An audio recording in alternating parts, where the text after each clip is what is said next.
Welcome, everybody. Hey, Mama Rose. How's that new baby of yours? Welcome, everybody. Today, we're doing something new. Hey, Piccolata. We're having a live reading. I'm waiting for the person to come into the room.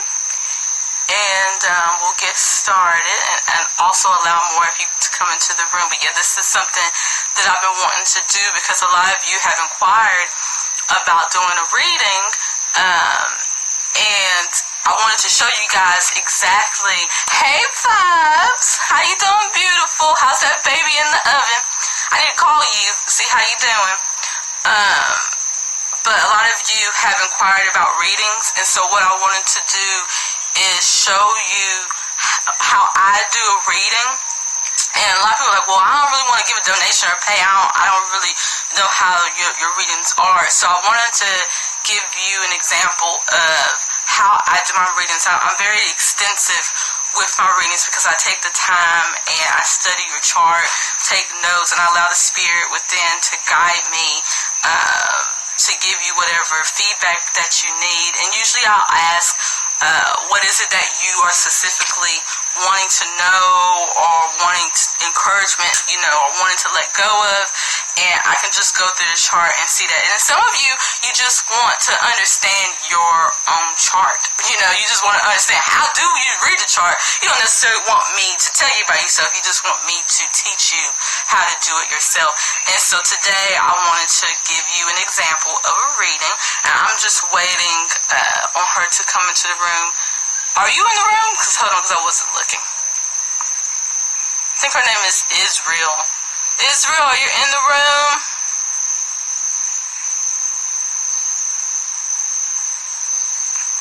Let's see.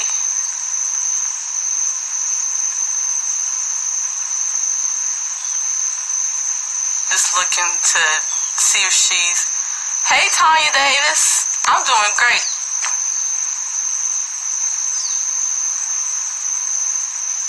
Okay, there she go. All right.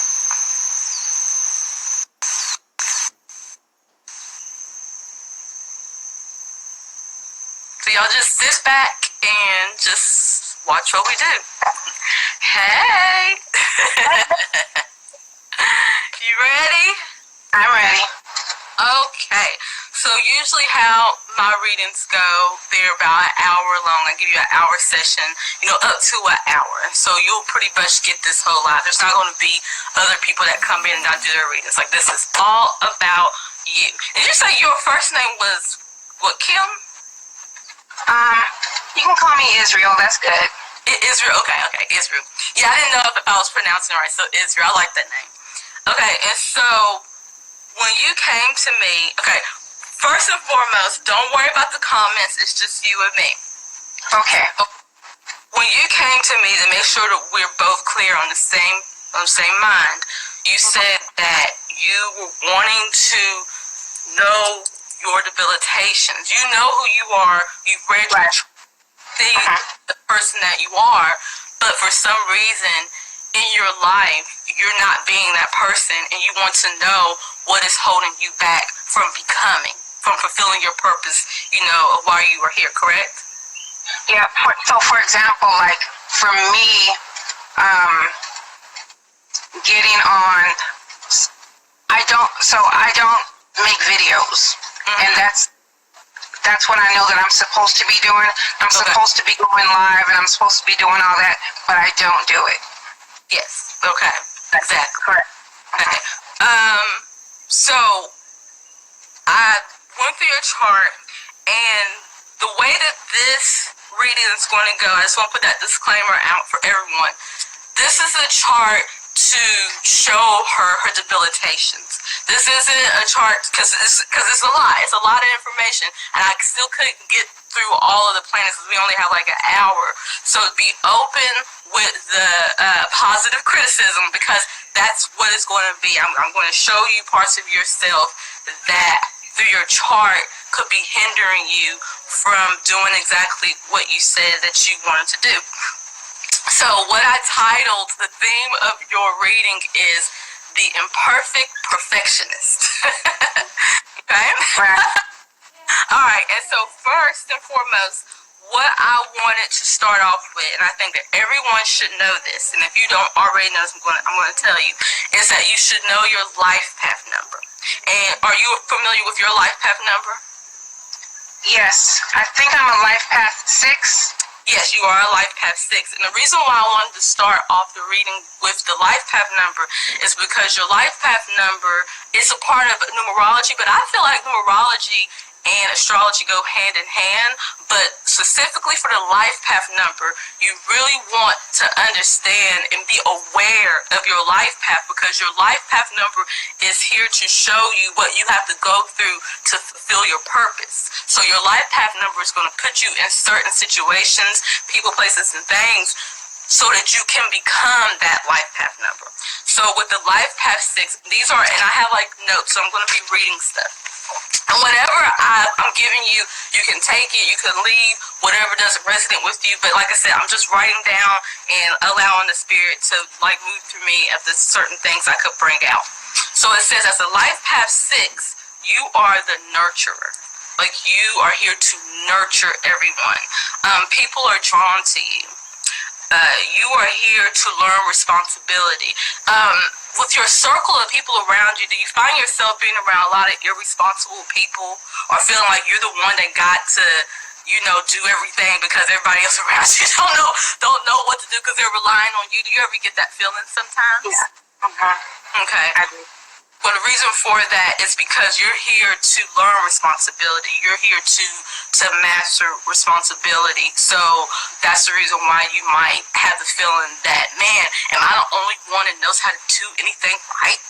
Okay? And it says that you love family and you love marriage, and that you love being in a relationship. And if you're not in a relationship, if you're single, you still love bringing the family aspect into your reality. You love children. You really love taking care of people. And some of the things it says, because you are here for the responsibility, or because you are here to do everything a certain way, sometimes it's hard for you to listen, because you know what to do. You just always just know what to do. But within that, sometimes people think that you don't listen to them. And that is a little challenge for you to take advice. Okay? And it also says that you can be a control freak. You like to everything the way that you want to have it. Okay? And then like it says you're a perfectionist. And sometimes it says you can come off self-righteous. And you are your own critic. And you are also critical of others. But for the most part, the reason why you are critical of others and you're judging others is because you're so critical on your own self. You judge yourself so much. Or however you treat a person, it's just showing you how you treat everybody else. And the one thing that you must learn with being a life path 6 is that you need to learn to accept yourself and your imperfections and everything about you. Like the perfect parts of yourself and the imperfect parts of yourself. You must bring them together. Okay?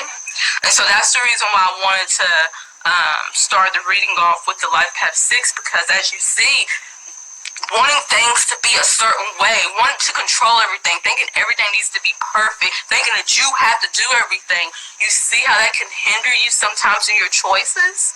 To where you be like, you know what, I don't even want to do nothing because I can't. Like, it's just I'm overwhelming myself with the thought of having to do everything. You know what I mean? Yeah, no, I completely agree. I feel it. Okay, so when we continue? Okay. All right, okay. So the next thing, and welcome everybody that has come into the room. This is a live reading. Sit back. I'm not looking at the, you're a little blurry. I'm not looking at the comments. So this is just for you to see how I do my readings. And if anybody's interested, hit me up in the inbox, okay? So I wanted to start off with your Virgo ascendant, okay? And the reason why I went to the Virgo ascendant is because your ascendant, people don't realize that you are more of your ascendant than anything in your chart, because the ascendant represents the first house.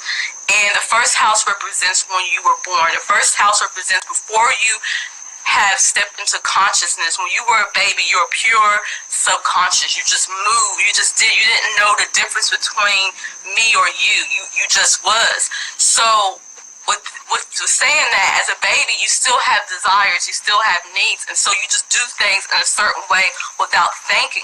Now, once you come to a certain age, and usually they say about between the ages of 3 to 5, that's when you come into consciousness. That's when you are aware of yourself. But that ascendant doesn't go away. You do things in a certain way to get what you need.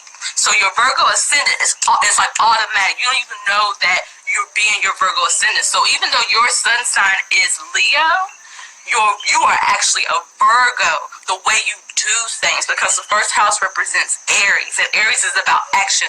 Aries is about what you do. That's how you identify yourself. It's the action that you take. So with you being Virgo ascendant, and I'm only really talking about the things that I can see that you need to be aware of that might be hindering you. Because anything that I'm saying, there is positives. There's positive and negatives. But the reason why you want to know the debilitations is because maybe you're out of balance with yourself. So Are you talking about my awareness, like what I'm aware of with my flesh, or my awareness of my soul? Oh, this awareness of just awareness in general. When I say awareness, be aware of yourself. Be aware of who you are. Be aware when these debilitations are happening. Be aware of when your strengths are happening.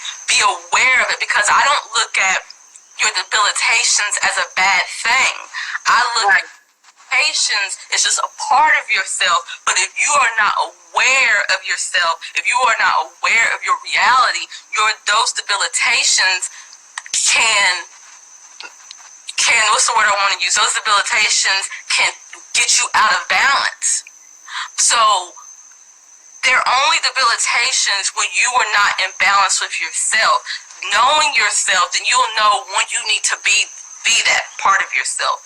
You know, that's what I'm talking about with awareness. So with Virgo ascendant, when you're a Virgo is about help, service. Virgo is very analytical. You know, Virgo is about health, okay? You are out of balance, then we're going to talk about the debilitations, and that's what we're going to talk about. So with Virgo ascendant, you have to be careful with nagging. You think you're helping, but you're really nagging. but the Virgos, they are very intelligent. Very intelligent. You really know what you're talking about. But if people are not wanting or didn't ask for the advice, then you're just nagging them. They're like, okay, we get it. Okay, and then with Virgo can come off critical. And again, like I said, perfectionist. Do you ever feel anxious?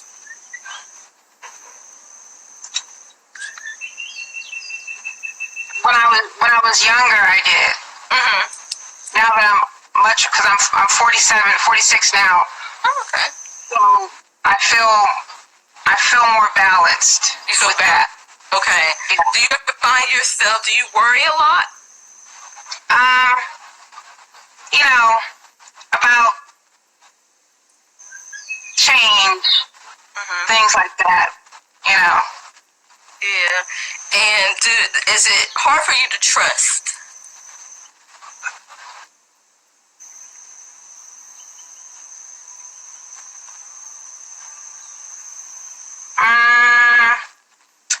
It is to a point where if I, you know,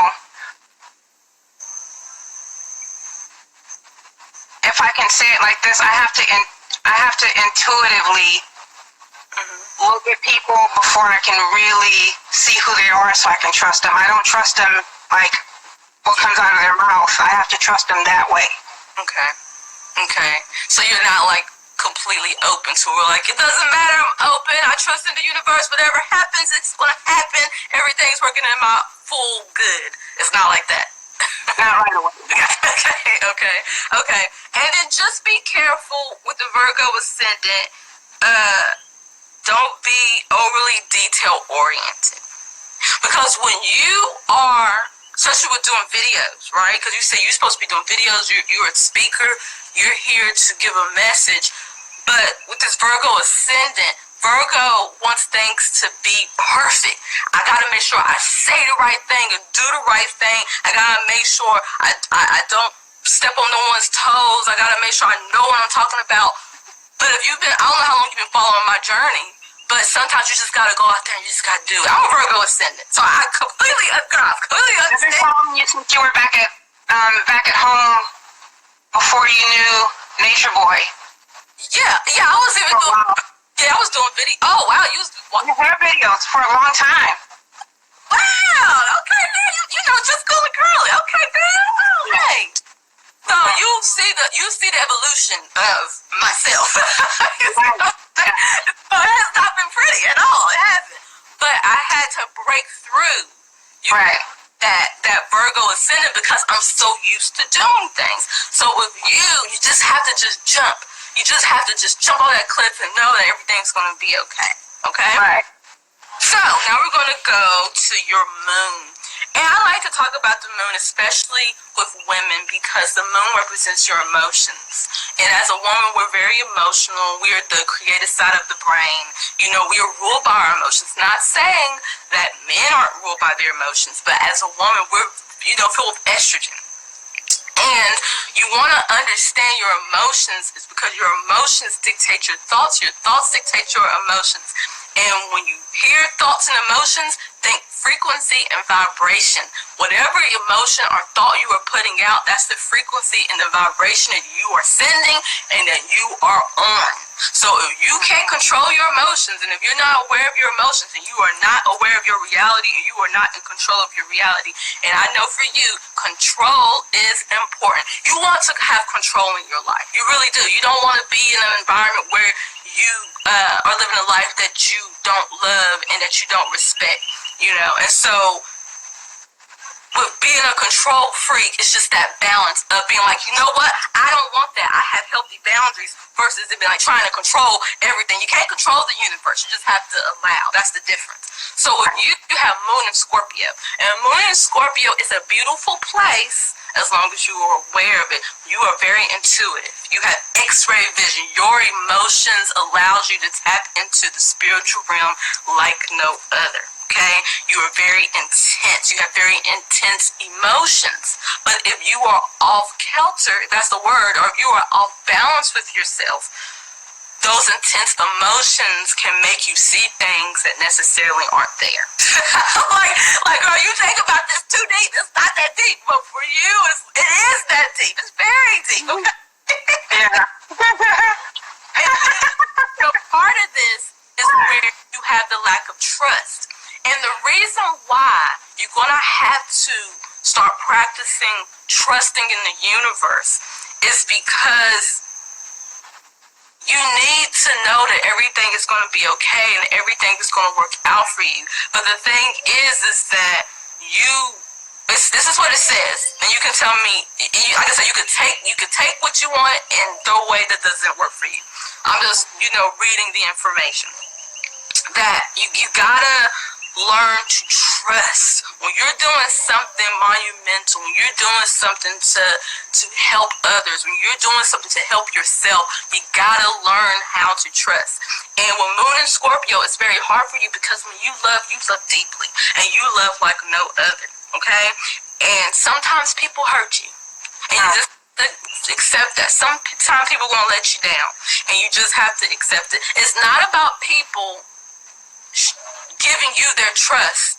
It's about you trusting no matter what a person does to you, you will be okay. People are always going to do what they're going to do. They're going to surprise you. They're going to be there for you, and sometimes they're not going to be there for you, and they're going to betray you. And that's the thing. Moon in Scorpio, you're very afraid of betrayal. You feel like somebody is going to betray you in some type of way, and they might. They probably will. But anything that you go through, you're going to have to look at that as a lesson to bring you to your higher self, okay? And then, yes, like I said, you're a deep thinker. You love to think, but sometimes you can be a little intense, okay? You have any questions so far before I go to the next one? Okay. Can you see me? I can see you. I'm just Can you see me? Yeah, it's like it's just dark. Like I don't know if it's not. Yeah. It's because I'm facing. I'm not looking in the sun. You know, like because I'm in a parking lot. So can you see me? Is it? Yeah. Is it? Well, it's dark on my side. Okay. It's not you. I think my phone. I don't know why my phone is dark, but as long as everyone can see us, making sure everyone. Okay. Yes. Okay. All right. Welcome everybody to the room. Hey, Supreme. Okay, so the next one we're going to go into is your Venus. And you are Venus in Virgo, okay? Venus don't really like Virgo. Okay? Venus loves to be in Pisces. Venus loves to be in Taurus, loves to be in Libra. The reason why I was led to Venus is because Venus represents your heart. Venus represents your pleasures. Venus represents your mind. If you want to understand your reality, why your reality looks the way that it looks, go to your Venus, because when you were first born, the first thing, or not born, but conceived, the first thing that was conceived in your mother's womb was the heart. So as you grow in your mother's womb, everything is growing from the heart. Everything is stemming from the heart. So it's not your brain that is your mind. Your brain is the interpretation of your heart. So if you want to know how reality looks the way it looks, if you want to know what your true passion, your purpose, and your joy is your Venus. Go to your Venus. Now, with that being said, yours being in Virgo, it's a little challenge for Venus because Venus wants to feel, Venus wants to enjoy, and Venus just wants to flow and have a good time. Not with Virgo. Virgo was about work. Virgo was about service. Virgo was about things being in a straight line. Virgo is about you better do it right the first time. Virgo don't got time for them games. Virgo is about service and health. Virgo is always analyzing. It's always looking for imperfections. And the thing with Venus and Virgo, because Virgo is always looking to fix something, a lot of times in your relationships, you're getting people that need to be fixed. Okay? And so, you gotta be careful. If you are attracted to a person, 9 times out of 10, there's somebody that needs to be fixed and you better run away. Okay? Look for people that you're not attracted to because they're probably together. But if Venus and Virgo, if you're attracted, run because they need help and you are the person that's going to help them and heal them. They're going to drain you and then leave because you healed them, okay? Are you shaking your head? Because you be like, yes, girl. All of them. Yes, because you're the healer. You are the healer of the zodiac. So you have to know that about yourself. And the reason why you want to know that is because you can get spiritually drained.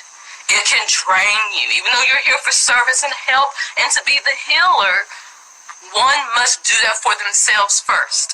And your Venus is in the first house. So you do know a little bit about self-care and self-love, okay? So, with Venus and Virgo, again, these are the notes. And you'll see there's a pattern with you. And you know, and I know you're laughing to yourself. Okay, Venus and Virgo, critical, analytical. You love to work.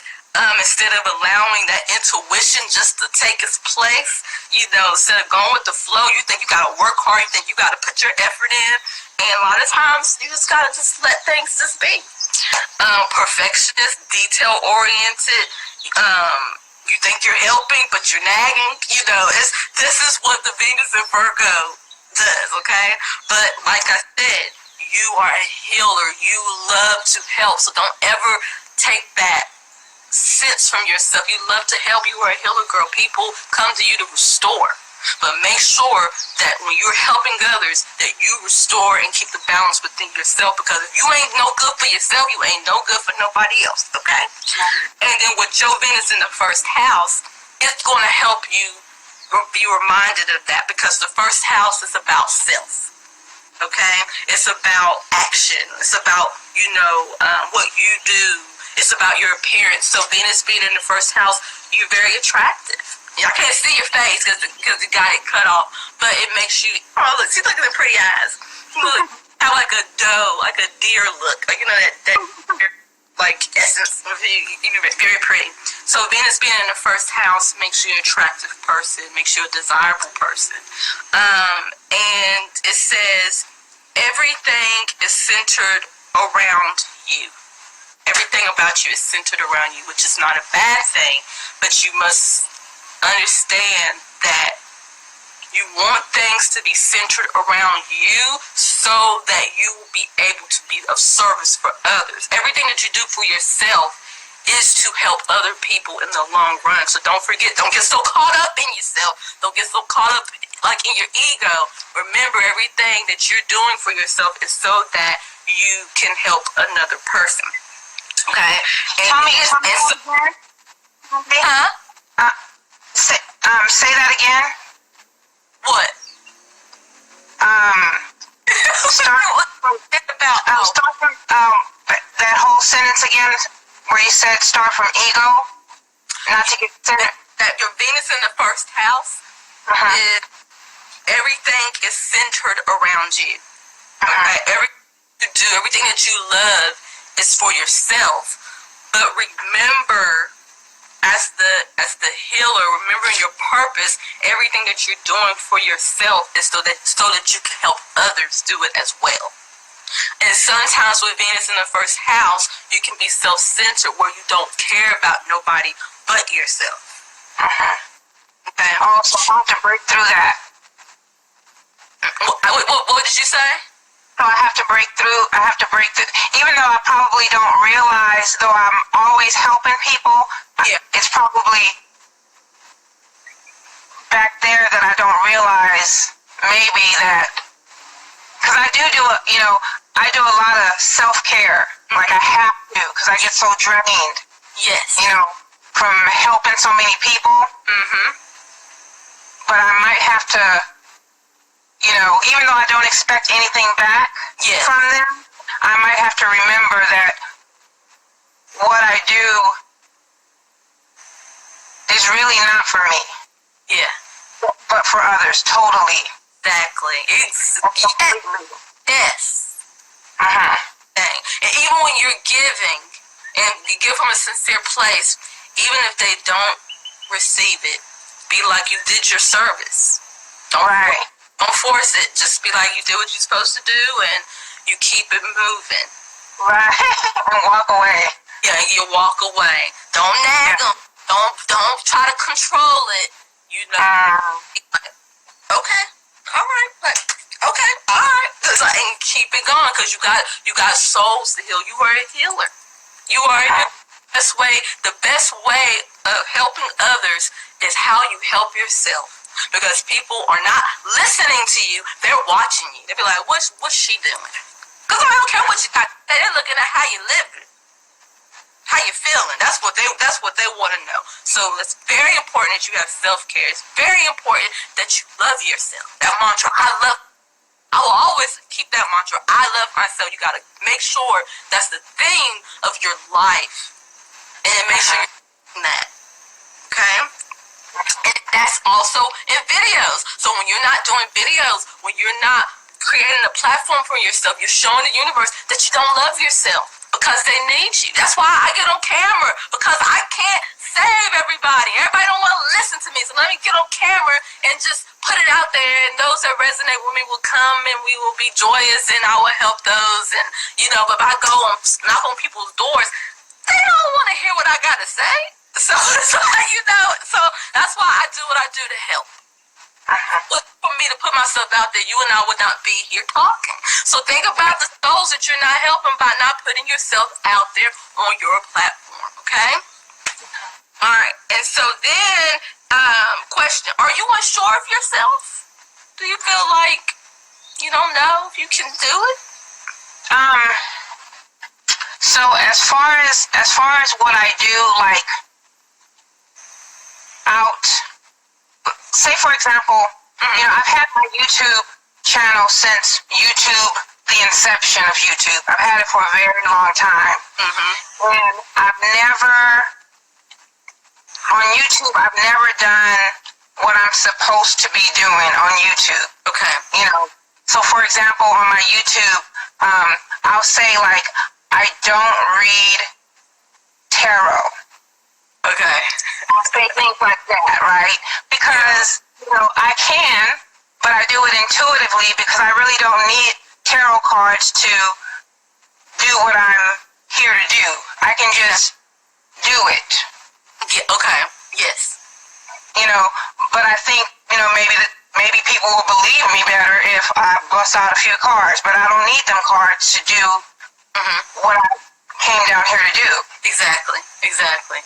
But I think that the unsure part comes like, well, will people believe me if I bust out those cards? But I need, but when I go out on the street and I get that feeling like that person, yeah,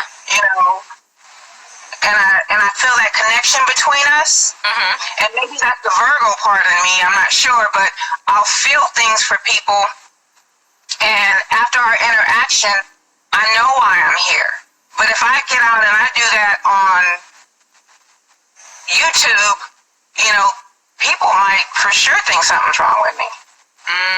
About the cards. But it's just that I'm very blessed. Okay. Okay. Yeah, I know where that's coming from because I wrote some stuff down about, caring about what people think. So, right. Okay, so just know that unsurety is, it's an aspect, okay? It's not you. See, everything that we're reading, it's just to show you how your mind is working, but you are God. You are the creator of your reality. You can alchemize it, okay? I'm just letting you know your stumbling blocks, okay? So that's why, are you unsure yourself? So now that I brought it to your attention, be like, oh, I'm doing it again. I'm being unsure of myself. Let me stop. Okay, and then it says, Venus in the first house, sometimes you can come off passive-aggressive. Sometimes you want to come off like you know something, but you really don't. But you want to come off like you do. And sometimes you gotta be okay with being vulnerable. I got that moment you're doing that. I think by you allowing yourself to be on this live and let's talk about your debilitations is you being vulnerable and opening yourself up. So yes, you be open to vulnerability. And it's okay if you don't always know, okay? And you want to be liked. I had a question mark because I have it right here. Well, it's gonna be backwards. I said, "Do you want to be liked?" But then what you just said about people, they whatever they might say about you, they may not trust that you just know. Fuck it. I mean, and I just said the word. Sometimes you guys say fuck it. Don't worry about being liked. Don't only worry about inspiring. Everybody is not going to be for you. You think everybody like me? You are speaking the truth. When you are living in your truth, you're going to convict. I don't have any friends. Like some of y'all might like me today, but then tomorrow I might say something that you may not like, and I have to be okay with that. I'm living in my truth. Living in your truth. You have the gift. You have the power. And a lot of people are not going to be here for it. They're not going to like you. You got the good spirits, the bad spirits. And that's all it is your own inner demons coming at you. But if you know you are capable, you got to keep pushing. But I'm going to tell you right now, on this journey, on the spiritual righteous journey of healing yourself and healing others, people are not going to like you. You are going to others, and you have to be okay with that. You got to get up every morning. Who can I piss off today by telling the truth? You got to be exact like that. Like you do. I'm just telling you that you got. It would have hurt me, years and years and years and years ago, if somebody didn't like who I was on the inside. It would have not so much. It probably would have pissed me off because I'm true to myself now. I'm true to myself. It would have literally hurt me because I get my feelings hurt real quick. But where I am today, how I sit in myself today, I would let somebody pass me by real quick because it just doesn't matter to me anymore. Yeah. Because I'm not that same person anymore. Good.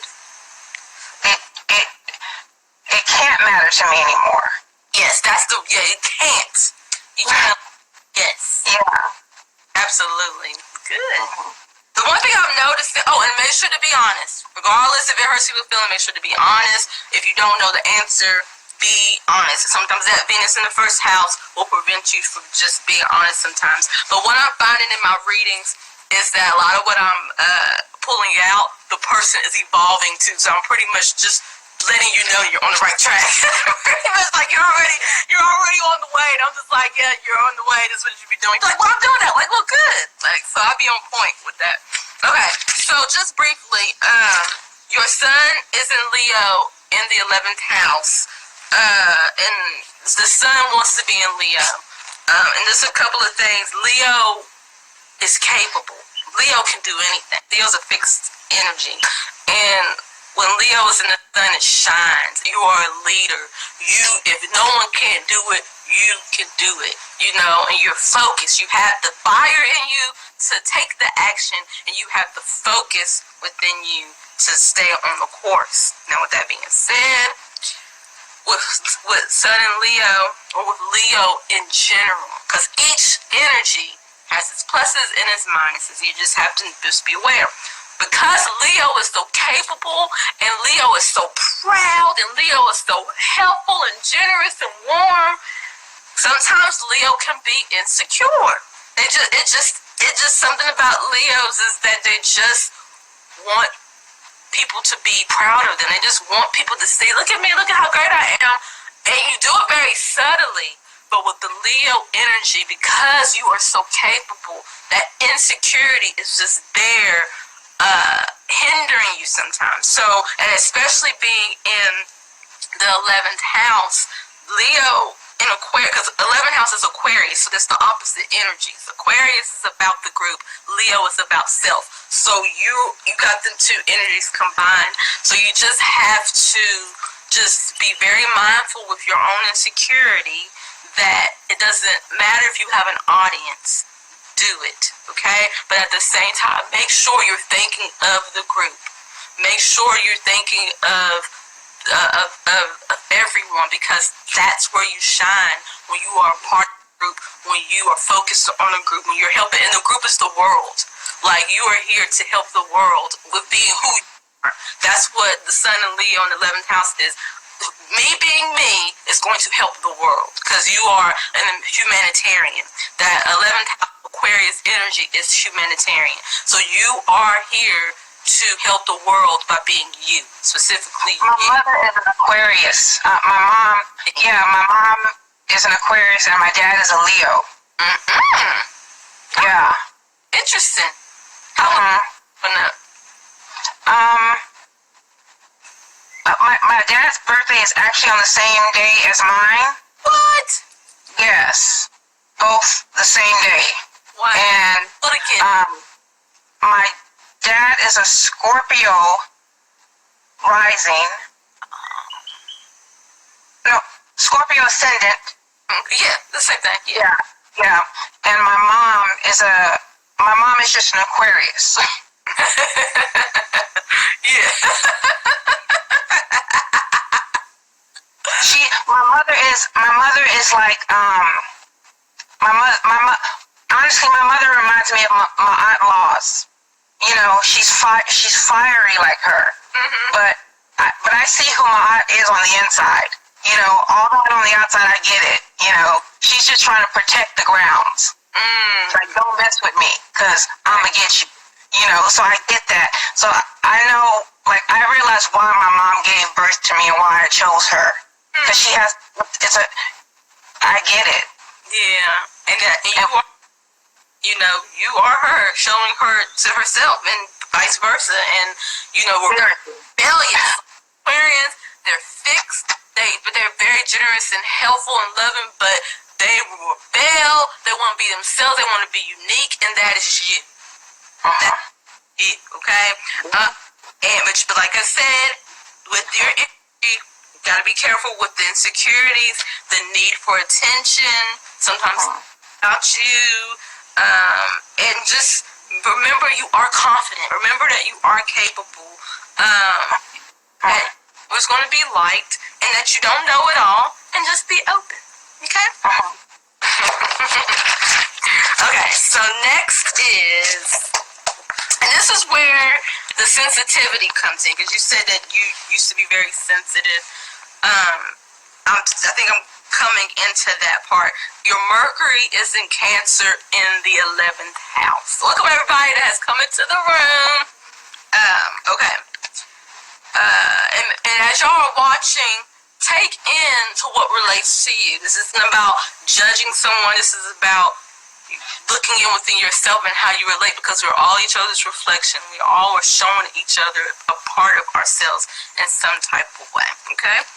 So, your Mercury in Cancer it's a beautiful placement because you love home.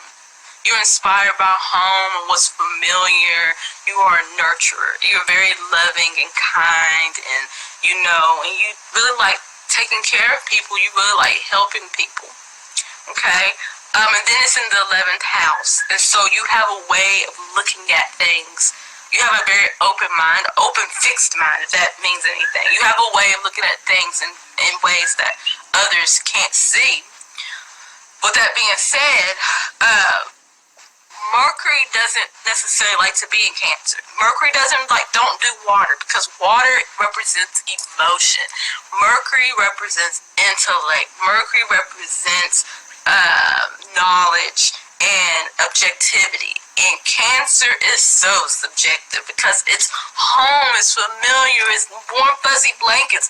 And Mercury doesn't live there. Mercury's like, no, I don't got time for emotions. Let's compute it. Let's look at this and break it down. Mercury would love to be in Virgo. It would love to be in Gemini. That's where it wants to be. So Mercury being in Cancer, like I said, it tends to make you be subjective. You are ruled by your emotions sometimes. Objectivity, just looking at things for exactly what they are and staying with the facts is not your strong point. Okay. You love comfort. Because when you think of Cancer, you think of home. When you think of home, you think of comfort foods. You think of family. You think of just coziness. So, with your perspective, if it goes against those things, you can't really see it. And sometimes in life, things aren't comfortable. Things are just is what it is. Don't try to put your emotions to it. And so sometimes that can be a hindrance for you, especially when you need to make decisions. You can get caught up in that. And so like I said, you like comfort. You like to think about things that are familiar. You like to be in that familiar space. And sometimes you take things personal when it has nothing to do with you, but because it being in Cancer, and Cancer is about home, you take on everything. Everything affects you, especially if it's in your space. It must mean something. If it's in your home, it must mean something. A lot of times it don't mean anything, got nothing to do with you. And sometimes you can be moody and defensive when others give their opinions that you don't really resonate with. And you like to hold on to the past. And letting go is hard for you. Because remember I said Cancer is about home, familiar. It's that safe haven. So sometimes you want to hold on to maybe the past self. You want to hold on how it used to be. But now you gotta learn how to let go of things that don't serve you. Don't attach yourself to nothing. But with Cancer, it is the sign of attachment, okay? Because it is the energy that represents the mother. So when you think of the mom, she's comforting and cozy, attached. The baby's always attached to the mom, and with your perspective, sometimes it really leaves you in that emotional space. And a lot of times, with your perspective, you gotta be very objective. Now, with that being said, your Mercury in Cancer is the reason why you're able to do tarot without the cards, because emotions make you very intuitive. Water is intuitive. Water is emotion.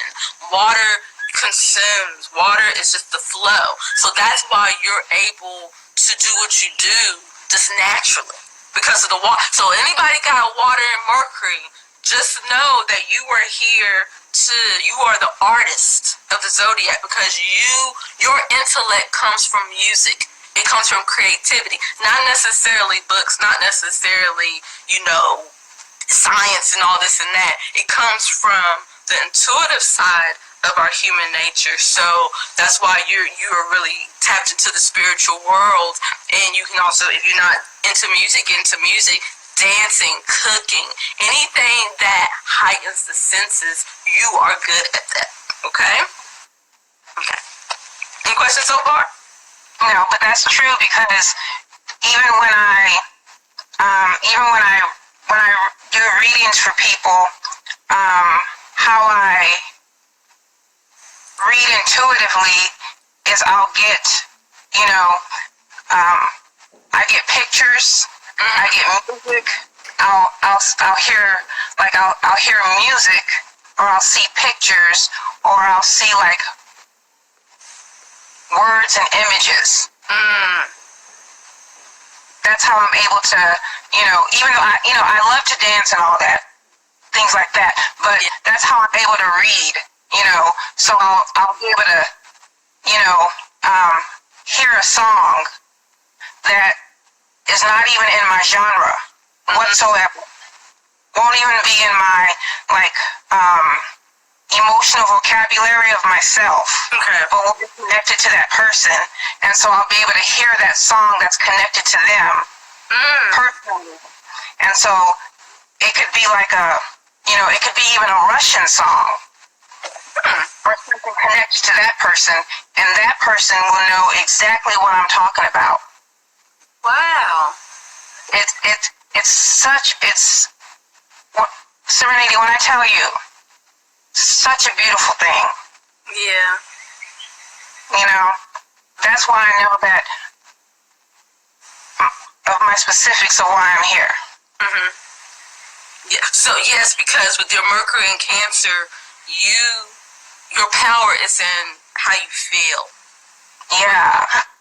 Is your guide. So that's why I said make sure you are in tune to your moon in Scorpio, because your moon represents your emotions. So you want to make sure that even what you're feeling is sound. And because you're very powerful when you are completely connected to your emotions, because your moon is in the water sign and your Mercury is in the water sign. So girl, you are very intuitive, but you got to make sure you pay attention to how you feel. Okay? Alright, so next is your Saturn in Cancer. Again, it's water. And Saturn is the planet of obstacles, of restriction, of order and structure. It's your lessons, and sometimes it could be your karma, but Saturn is here to teach you something, and you must understand your Saturn to overcome your obstacles. And so yours is in Cancer. And what Saturn is here to teach you is to get out of your comfort zone. Because remember, Cancer is about comfort, and Saturn is like, get out your comfort zone, girl. Get out there and do it. Do it uncomfortably, okay? Sometimes you can get depressed or anxious because of that. Like, oh my God, I got to get out of my comfort zone, and then those feelings will rise. So if you do feel those feelings, just know that you are resisting. That's all it is. When you feel anxious or depressed, don't create a story behind it. Just be like, okay, I'm resisting the flow of the universe, because the universe is within you. So when you feel something, it's letting you know what you are aligned to with yourself. And so just know when you are about to go out there and do your work, do your light work, you might have those feelings, and just know that it's just resistance and way to diffuse it. But don't get caught up in your emotions. Don't get caught up in your head when those feelings come, because you really must learn to get out of your comfort zone. So your universe is going to put you in situations to make you learn that. You're going to be put in situations that are uncomfortable so that you can overcome the uncomfortableness, because a lot of us think that whatever we choose to do, it should just work out, and I should have no problems. But how are you going to learn and grow if you don't have that resistance, to make you become stronger? Okay. And then it says, question. Do you express how you feel to people? Like, how do you really feel about something? Yes, I do. So you do, okay. Because it says sometimes you have challenges really expressing your true feelings. Okay. Well, you remember when I spoke to you, was it 2 nights ago? Remember I told you about the difficulty that I experienced in my life with my brain. So that may be what that is. So it's just my brain. So it's not.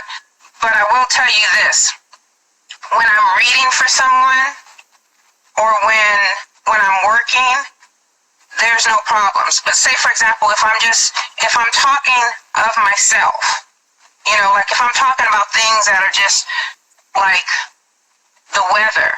Yeah. Like, things that just don't matter to me. Yeah. Small talk. I can't do small talk. Yes. You don't like that. I can't. I literally can't do small talk whatsoever. It's just like I don't do it. I can stomach it and tolerate it if it's somebody that's like 90 years old because they're so precious and I love them. But otherwise I can't do that. But, because I'm always trying to just go higher with myself. But other than that, but if I do have problems, expressing myself, that is when I get anxious though. Okay. Yeah. So you gotta make sure that you are expressing how you feel. Because remember, your moon's in the water sign, your Mercury's in the water sign, and your Saturn's in the water sign. So your emotions, you gotta make sure you're expressing that. Because if you're holding it in, it's going to manifest into something else, because all it is energy. Energy doesn't disappear. Those thoughts, those feelings you have, they don't disappear. They just transform into something else. And sometimes that can cause illnesses and sickness. So you just gotta make sure you're always expressing how you feel. And it's, with Saturn and Cancer, you can be a little obsessive compulsive. And I said, do you feel out of control in your life? Is this part of you that's just like, I'm not in control of my life right now? I am pretty, like OCD about stuff, but, I attributed that to the military, but it's not the military's fault, that's my fault, because, who you are, and it's something you just have to, when you're obsessive compulsive, so that means your universe is teaching you to learn to let it go. That's all that means. And it says you have a high need to help. So just make sure that there's a balance within that, because sometimes you can help too much. You can put yourself out there too much, and people will take advantage of that. So I think that's what that. Vulnerability is a challenge for you, but like we said before, that's something that you're going to be working on, to be more vulnerable and open. And is it hard for you to rely on others? I don't. I only rely on like one person. Well, two. Yeah, and myself and my highest self. That's it. Okay, well, Saturn and Cancer, you want to learn how to rely on others. That's something that you need to open yourself up to, is allowing people to be there for you too. Like, you're a great help, great service, but growth comes in allowing others into your space. That comfort zone. Allow others to sit with you in that comfort zone. That people are capable. People do care about you, and people can bring value, to you, especially with you opening yourself up for your purpose. It's going to take you and a whole bunch of other people to help you. It's not just, this is my world, it's all about me. No, people are here to be of service to you. So you have to allow people to fulfill their purpose by helping you. Okay? And that's just something you just have to just allow. Because that's not something that will come easy for you, but it's something that you can accomplish. Okay. And then I got the fifth house in Capricorn. The fifth house, the reason why I chose the fifth house, because the fifth house is the house of fun, pleasure, passion, children, sex, relationships, everything that we just love, our true joy. And yours is in Capricorn. And so the fifth house does not like to be in Capricorn, because Capricorn is about work. Capricorn is about service. The fifth house wants to play, and so you're taking your child to work. That's pretty much what the fifth house in Capricorn is. So with you coming into your purpose, you gotta just allow. You just gotta let things be. But for you, work is fun. I like working. That's what's fun for me.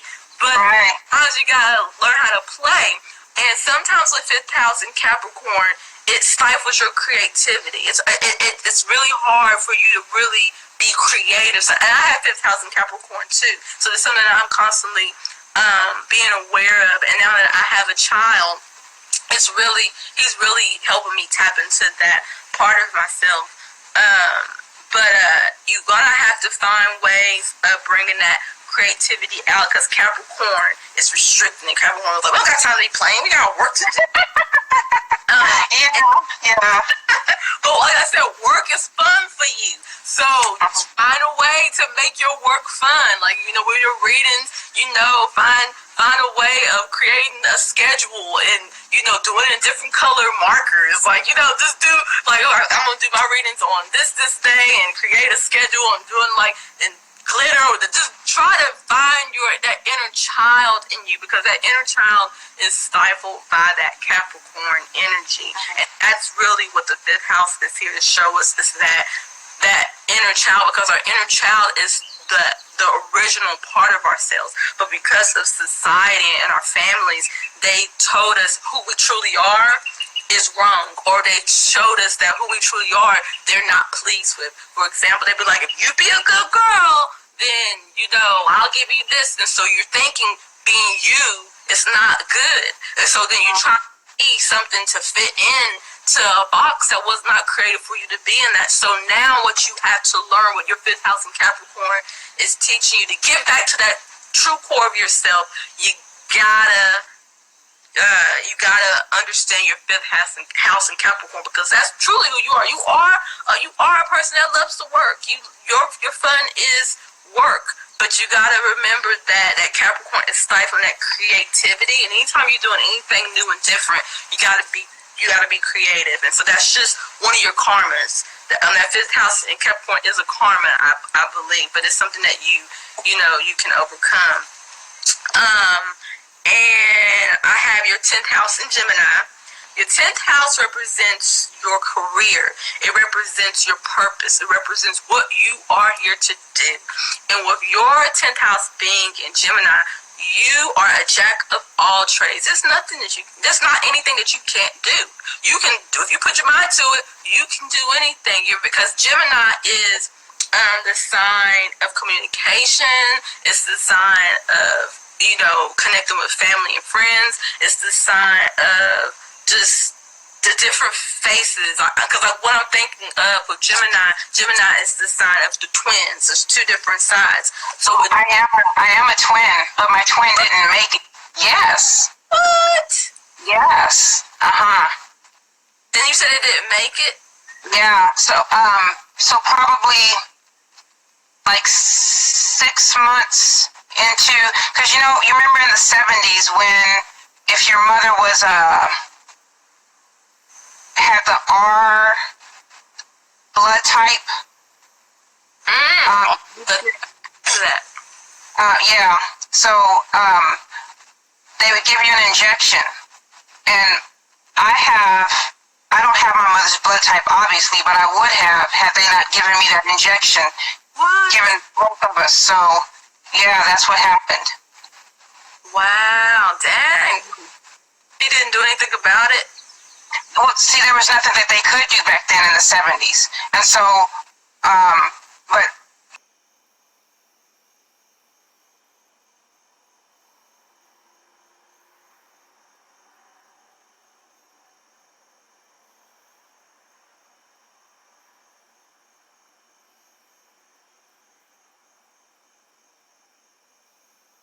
that it does that. Like, it just ends abruptly. The live, it didn't even let me know if we had a minute left. It just ended. Oh, so that means we're over the time. Yeah, but it's fine. I'm almost done. Yeah. I got one. But yeah, so that's what happened, and it just I'm sure that I wasn't the only twin that happened to. I'm sure. Yeah, but it was about it was so early into my mother's pregnancy that she told me she knew that she was pregnant with twins, but it wasn't you know, I only looked into it about a year ago. Yeah. When my lupus started getting really, really bad, and I wanted to know, because I have a lot of, really odd things, like with my brain and all that stuff, and so I wanted to know if that had anything to do with it, because nobody else in my family, no one in my family line has that. Wow. Yeah. So. That's crazy. That is crazy. Yeah. I've seen anything like that before. I never even our blood type, and the fact that the doctors did that and your twin died because of that. That's crazy. Uh-huh. Government. That's the life. That's Babylon, as we say. They do that. It really is. But when I went to go look for my records, they said that they can't show me those records. But that's and plus that was over 40-something years ago. Yeah. Oh wow. That is well. Thanks for sharing that. That is. I'm sure other people watching probably heard of something like that, and that's crazy. Okay, so back to your 10,000 Gemini. The reason why I brought up your 10,000 Gemini because the 10th house. Welcome everybody has come into the room. This is the live reading. We're almost done actually. If you want to see the beginning, I did share it, so you can go back and watch that. So the reason why I want to talk about your 10,000 Gemini because you are looking to fulfill your purpose and just want to know what's hindering you from fulfilling it. And the 10th house in Gemini, even though you're able to do anything, whatever you put your mind to, you can do it, okay? But the problem and the karma of the 10th house in Gemini is that you lack the focus. You lack the consistency because Gemini can do this, Gemini can do that. Gemini just want to just do everything. That's why I said jack of all trades. And so you have to pick something and perfect it. You gotta stay the course. And with 10th house in Gemini, and I have 10th house in Gemini, we're great communicators. We can talk. Whatever it is we want to do, we can do it. But it's about sticking to it. And there's so much in this world that we could be doing. Why stick to one thing? But you have to learn mastery. You have to learn mastery in your life.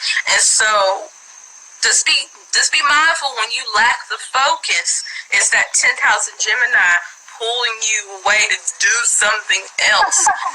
But again, that's a part of your karma too. And I believe that the houses, that's the reason why you want to know the time of birth, because the houses has their own signs. But in those houses is where you find a lot of your karma. You find a lot of your debilitations and shadows. Now, we didn't even get to the aspects today. I mean, I just did some of your chart, but you see how extensive it is, and that's why it takes me a little bit to do a reading, and even though I asked for donations, because I'm going in deep, and I could have went deeper, but we only have so much time in the day, and so I just wanted to just give you something to think about, and then you can go back and study it yourself. But yes, your 10th house in Gemini, the 10th house is your purpose. It's your career. It is what you are here to do, okay?